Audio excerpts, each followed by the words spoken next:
रामकृष्ण हरी. गुरुर्ब्रह्मा गुरुर्विष्णू गुरुर्देव महेश्वरा गुरुर साक्षात परब्रह्म तस्मै श्री गुरुवे नमः. कर्पूर गौरम करुणावतारम संसार सारम भुजेंद्रहरम सदा वसंतम हृदयारविंदे भवं भवानी सहितं नमामि. शिवशंभो शिवशंभो. आज आपल्या आम्ही पहिले नवीन महादेव म्हणायचो, आता काय नाव दिले? महादेव वस्ती. खरोखर या ठिकाणी ज्यावेळेस या ठिकाणी महादेवाची मूर्ती प्रगट झाली त्यावेळेस खरोखर म्हणजे महाराज आम्ही सर्व आलापूर बेलोरा तिकडून पायी पायी यायचो आम्ही आणि खूप या ठिकाणी गर्दी होत होती. अनेक वर्ष आम्ही या ठिकाणी आलो, दर्शनही घेतलं, परंतु मध्ये काही काळाच्या याच्यामध्ये काही येणं झालं नाही. खरोखर या ठिकाणी तुम्ही अखंड हरिनाम सप्ताह, श्रीमद शिवमहापुराण कथा, कीर्तन महोत्सव या ठिकाणी कार्यक्रम उत्साहामध्ये संपन्न होत आहे.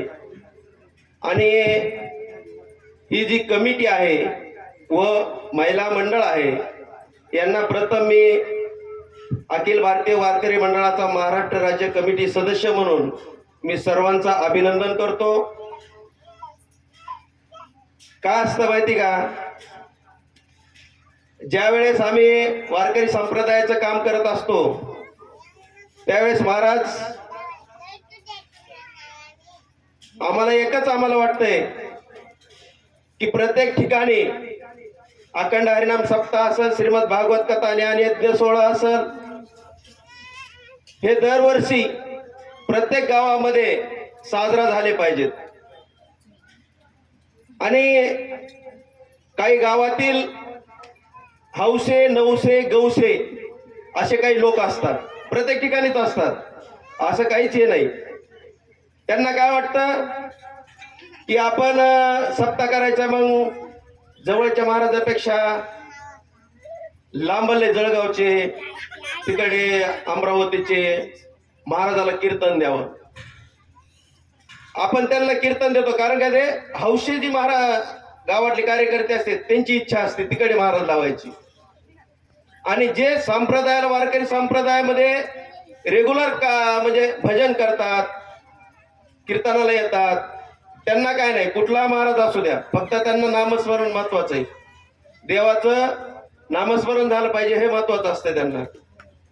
आणि ज्यावेळेस आपण मोठ्या महाराजाला तारीख देतो त्यावेळेस त्यांची फीस असती, तुम्हाला माहितीच, 55,000 रुपये 2 तासाचे.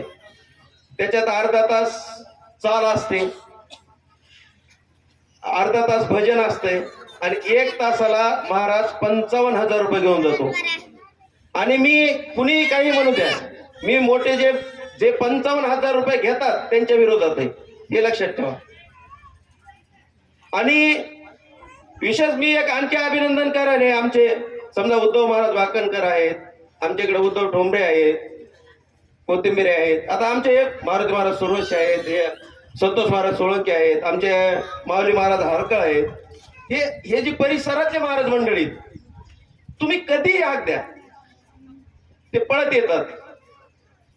पुन्हा दुसरं आणखी एक उदाहरण सांगायचं मला, की आपण आपल्या घरातील आई असेल, वयोवृद्ध कोणी जे एखाद्याचं दुःख निधन झालं आणि दुःख निधन झाल्याच्या नंतर आपल्या जवळचे महाराज आपल्याला भेटीसाठी येतात, बरोबर आहे की नाही? परंतु तिकडे जळगावचा अमरावतीचा महाराज येते का भेटीला? तुमचं अभिनंदन तरी करा, हे कराल का? तुमच्या भावपूर्ण श्रद्धांजलीमध्ये सहभागी होईल का? म्हणून एक लक्षात ठेवा, कधीही सप्ताह आपला हे सप्ताह कधीही बंद नाही पडला पाहिजे. वारकरी संप्रदायामध्ये आमचा हाच हेतू आहे की वारकरी संप्रदाय हा सूर्य आहे तोपर्यंत चालला पाहिजे आणि रेग्युलर कार्यक्रम चालले पाहिजेत. एकदाच यायचं, एकदाच मोठा कार्यक्रम करायचा आणि ते कार्यक्रम केला की पुढल्या वर्षी पुन्हा विचारून सध्या बघत नाहीत.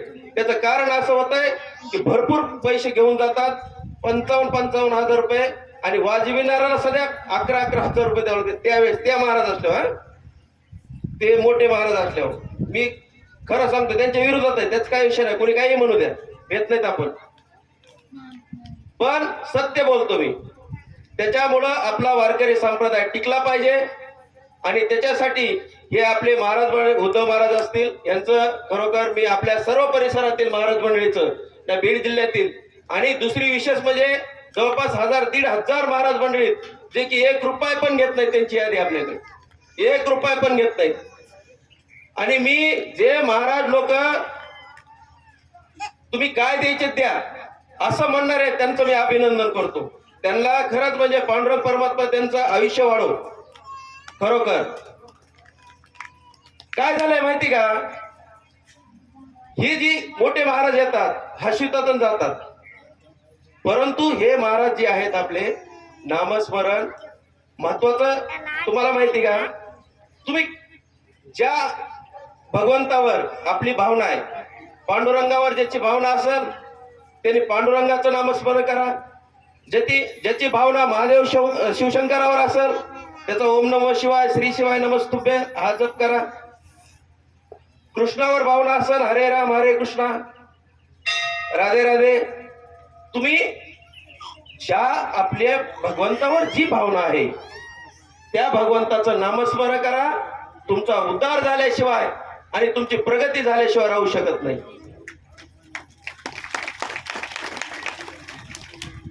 आता मी थोडं मुद्द्यावर येतो, माझं लांबीत नाही, माझं प्रवचन मला 1-1.5 तास लागतं. मला मी लांबीत नाही, मुद्द्यावर येतो. काल मी कुणाचं नाव सांगणार नाही. पहिली गोष्ट, मला ज्याचा फोन आला या ठिकाणी रुद्राक्ष विक्री होत आहे म्हणून महाराज, कारण काय मी नाव सांगू शकत नाही तुम्हाला समोर, कारण आमचा नियम असतंय ते पत्रकारितेचा. कुणाच्या आता आम्ही नाव सांगायचं त्याच्यावर भांडणे करायचे हे नाही, वारकरी संप्रदायामध्ये आपल्यामध्ये नाही. एक जणांनी सांगितलं की या ठिकाणी रुद्राक्ष वाटप केल्या जातात, तो रुद्राक्ष 500 रुपयाला विकला जातो अशी माहिती मला दिली. ऐका 1 मिनिट, अशी माहिती मला भेटली. आणि मग मी विचारलं त्या ठिकाणी महाराज कोण, मग महाराज म्हणजे उद्धव महाराज वाकणकर. आता हे आम्ही जुनेच दोस्त, कारण काय ज्या वेळेस आम्ही बातमी प्रसिद्ध करणार असतो, जगासमोर आणणार असतो, त्याची शहानिशा केली पाहिजे. हा महत्वाचा माझा विषय. आणि मी दैनिक लोकमतचं 1998 पासून ते 2016 पर्यंत म्हणजे मी 18 वर्ष काम केलंय. आणि लोकमतचे काम करत असताना आमचे नियम असतात की ज्या ठिकाणी आपण एखाद्याच्या विरोधामध्ये आपल्याला बातमी द्यायची असेल एखाद्या अधिकाऱ्याच्या, तर त्या अधिकाऱ्याला आपण अगोदर चौकशी केली पाहिजे किंवा तुमचं म्हणणं काय आहे हे मांडलं पाहिजे. त्याशिवाय आपण बातमी टाकू शकत नाहीत. तसं या ठिकाणी महाराज तुम्हाला मी रात्री लगेच ताबडतोब फोन लावला आणि फोन लावल्याच्या नंतर चौकशी केली. पुन्हा नंतर यांचा पण फोन आला, हे आमचे महाराज हरकळ महाराजांचे पाहुणे दयाळ महाराज यांचा पण फोन आला आणि ते म्हणले तुम्हाला तिथं बोलवलंय. मी कंप्लीट 4ला म्हणजे 4ला आलो. मला मी टाइम दिला, टाइम मला पक्का आहे, त्याचा काही विषय नाही. मी कंप्लीट 4ला आलो इथं. कारण काय माहिती का, जर कुणी रुद्राक्ष विकत असेल आणि ते म्हणत असेल रुद्राक्ष जर घातलं गळ्यात तर तुम्हाला लेकरं होतात काय, तर त्याच्यावर ती अंधश्रद्धा, हे लक्षात ठेवा. आपण कधीही अंधश्रद्धा निर्मूलन जी आहे, कधी श्रद्धा ठेवा तुम्ही, पण अंधश्रद्धा नका ठेवू, हे लक्षात ठेवा. कुणीही कुठल्याही याला बळी पडायचं नाही. आज विज्ञान युग आहे, एवढं पुढे गेलंय. हा, तुम्ही नामस्मरण करा, सर्व तुम्हाला त्याची प्राप्ती होईल. परंतु कुठं दोरा बांधलेलं असं काही होईल असं निश्चितच नाही, कारण की ते आपण मान्य करू शकत नाहीत. त्यामुळं महाराजांना मी फोन केला, त्यांनी मला सांगितलं, म्हणून मी आज येण्याचा माझा या ठिकाणी योग. आणि महाराज काय असतं माहिती का, आपण चौकशी केल्याशिवाय कुठलीही गोष्ट करत नाही. ऐका, गुरुवर्य स्वामीजींच्या कृपेने मी एक शब्द बोलतो तुम्हा सर्वांना. अख्ख्या 10 वर्ष झालो मी कथा करतो बरं का महाराष्ट्रामध्ये. जर मी रुद्राक्ष जर 500 रुपयाला तुमच्या गावात विकला का तुम्ही एकदा सांगा बरं. हा नाही ना, एकदा फिरवा तिकडे कॅमेरा, एकदा फिरवा म्हणजे लक्षात येईल सगळे. पात्रोडकर, तुमच्या गावामध्ये आम्ही काय असं 500 रुपयाला रुद्राक्ष विकला का? नाही ना विकला. अख्ख्या 10 वर्षामध्ये जर मी रुद्राक्ष 500 रुपयाला विकला असेल तर या नारदाच्या गादीवरून जाहीर करतो, आजपासून कथा करायचं सोडून दे. हा, रुद्राक्षाचे जे नियम असतात, रुद्राक्ष कुणी घालावा, कसा घालावा, रुद्राक्ष किती मुखाचा असावा, हे महत्त्व सांगणं अत्यंत महत्त्वाचं आहे. भगवान शंकराच्या गळ्यात असेल तर आपण सांगायला काय अडचण आहे, पण तो रुद्राक्षाचं महत्त्व मी तुम्हाला सगळ्यांना फुटून सांगितलेलं आहे. परंतु ज्या कोणी व्यक्तीनं असं काही निवेदन दिलं असेल तर भगवान शंकराचा श्राप त्या व्यक्तीला लागल्याशिवाय राहणार नाही. माझा शब्द त्यावेळी एक दिवस तो रस्त्यावरती आल्याशिवाय राहणार नाही. मी एक शब्द बोलून जातो.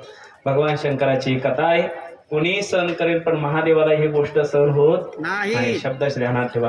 पत्रकार साहेब, पुन्हा एकदा तुमचे मनापासून धन्यवाद. रामकृष्णारी. ओम नमः शिवाय. ओम नमः पार्वतीपतये शिव. हर हर महादेव. आता पुढील सूचना अशी आहे की आपल्याला